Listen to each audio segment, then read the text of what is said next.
अस्सलाम वालेकुम, मेरा नाम आयशा इलियास है और मैं federal medical and dental college में एमबीबीएस फर्स्ट ईयर की स्टूडेंट हूँ। मेरा एमडी कैट का सफ़र काफ़ी लंबा रहा क्योंकि मैंने एफएससी 2018 में पास कर ली थी और एफएससी में मेरे कॉलेज में बायोलॉजी में हाईएस्ट मार्क्स थे।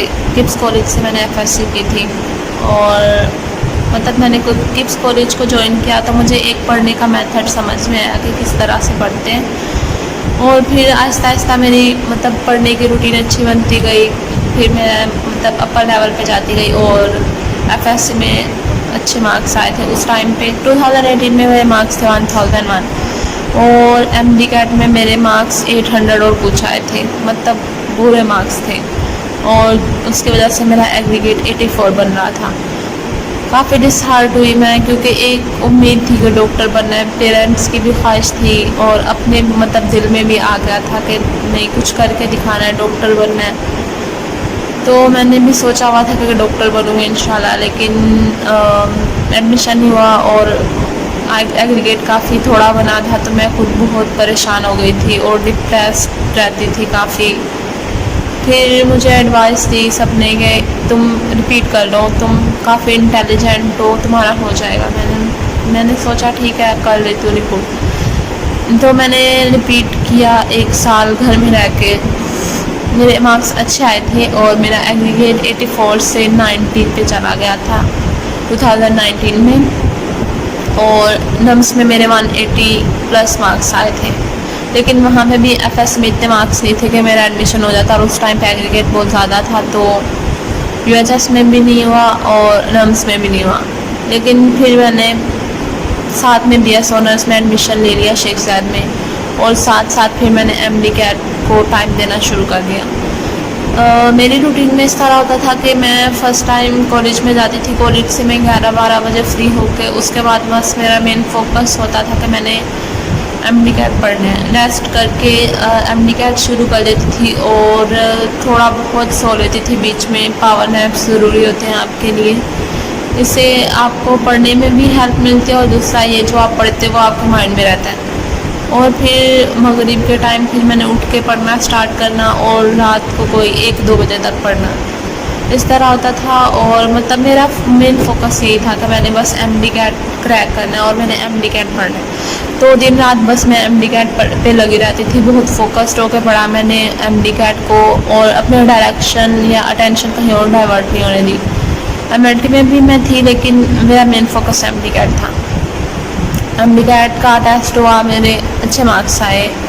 2020 में मेरे मार्क्स थे 183, लेकिन वहाँ पे भी इशू आ गया था कि मेरे एफएससी में 1001 थी क्योंकि मैंने एफएससी इम्प्रूव नहीं की हुई थी, तो जिसकी वजह से कि एडमिशन नहीं हुआ फिर से। फिर मैंने दोबारा से 4th टाइम दिया और 2021 में और मतलब इतना फोकस नहीं थी मैं। तब मेरे मार्क्स आए 176 और फिर एग्रीगेट इतना नहीं बन रहा था क्योंकि सबको 1100/11 मार्क्स मिले हुए थे तो इतना मेरा बन नहीं रहा था। लेकिन फिर पीएमसी ने पॉलिसी दी कि आप लास्ट ईयर की बेस पे अप्लाई कर सकते हो 50-50 वाली, तो मैंने उस बेस पे अप्लाई किया। मेरा एग्रीगेट बन गया 90.23 और फेडरल मेडिकल कॉलेज में भी हो गया और शेख ज़ायद में भी मेरा एडमिशन हो गया।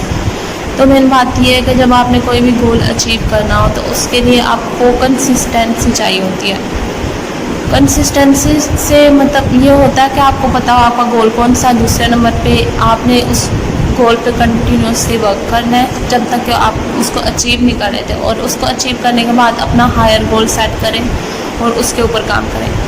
ये बिल्कुल भी नहीं है कि एमडी कैट बहुत मुश्किल है या आप इसको क्रैक नहीं कर सकते, ऐसा कुछ भी नहीं है। अगर आप हार्ड वर्क करो, स्मार्ट वर्क करो तो आप सब कुछ कर सकते हो। ये बस माइंड में हम लोगों ने लिमिटेशंस बनाई होती हैं, बस ऐसे कोई लिमिट्स नहीं हो सकती कि एक बंदा कुछ भी नहीं कर सकता। तो मेन फोकस आप स्टडीज़ पे करो। अगर यूनिवर्सिटी लाइफ में है तो यूनिवर्सिटी लाइफ को भी लेकर चलो, लेकिन अपनी मेन फोकस एमडी कैट हो के आपने इसको इतने घंटे पढ़ना है और जितना भी टाइम दो स्टडी को। ये नहीं कि आप 12 घंटे पढ़ो, 12 घंटे आपके माइंड में बातें चल रही हैं ये वो सारा कुछ और आपसे इतनी अच्छी स्टडी नहीं हो रही, ऐसा नहीं होता। आप 4 घंटे भी पढ़ो, बहुत अच्छे से पढ़ो और वो आपके लिए इनफ है। तो बात करते हैं बुक्स की। बुक्स मैंने टेक्स्ट बुक पे मेरा फोकस था। मैंने टेक्स्ट बुक बहुत अच्छे से पढ़ी थी। उसके बाद मैंने किप्स की बुक से प्रिपरेशन की थी। फर्स्ट टाइम मैंने जो एडमिशन लिया था एमडी कैट के लिए वो मैंने किप्स सेशन अटेंड किया था। उसके बाद तो मैंने मतलब खुद ही स्टडी किया था जब भी मैंने प्रिपरेशन की थी। इसमें यह था कि मैंने सईद एमडी कैट को फॉलो किया हुआ था, उनका ग्रुप ज्वाइन किया हुआ था। वहाँ पे जितनी भी अपडेट्स थी, जितने भी लेक्चर्स होते थे, जितने भी टेस्ट होते थे, स्टेप के, किप्स के, स्टार्स के, सब आ जाते थे। तो मैं सब वो एक दिन में मतलब मेरा टारगेट होता था कि 1000 MCQs मैं सॉल्व कर लेती थी। और मेन फोकस मेरा टेक्स्ट बुक पे था। टेक्स्ट बुक मैं अच्छे से पढ़ती थी, उसके बाद नोट्स अच्छे से पढ़ती थी और फिर मैं प्रैक्टिस करती थी MCQs की। और यूनिवर्सिटी लाइफ का ये है कि यूनिवर्सिटी लाइफ में जाती थी लेकिन मेरा मेन फोकस एमडी कैट पे था। मतलब मेरा ये होता था कि मैंने आके यही पढ़ना है, जाते वक्त ये पढ़ना है बस।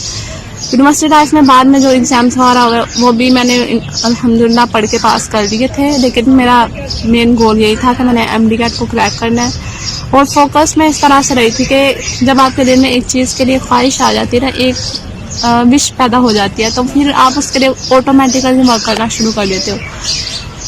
आप गिरते हो, उठते हो, फिर गिरते हो, फिर उठते हो। लेकिन गिरने का मतलब ये नहीं होता कि आप हमेशा के लिए मतलब गिर गए हो, आप कुछ भी नहीं कर सकते या आप में कैपेबिलिटीज़ नहीं है जो दूसरे स्टूडेंट्स में है, या ये कि आप डॉक्टर नहीं बन सकते, ऐसा बिल्कुल भी नहीं है। अगर आप एक दफ़ा गिर गए हो तो आप उससे कुछ सीखो और उठो दोबारा से। अगर दोबारा गिरो फिर उठ जाओ। और हमेशा अपने आप को मोटिवेटेड रखो किसी चीज़ के लिए, किसी ना किसी चीज़ की विश रखो अपने दिल में और वर्क हार्ड करो, स्मार्टली वर्क करो और अपने ड्रीम के लिए काम करो।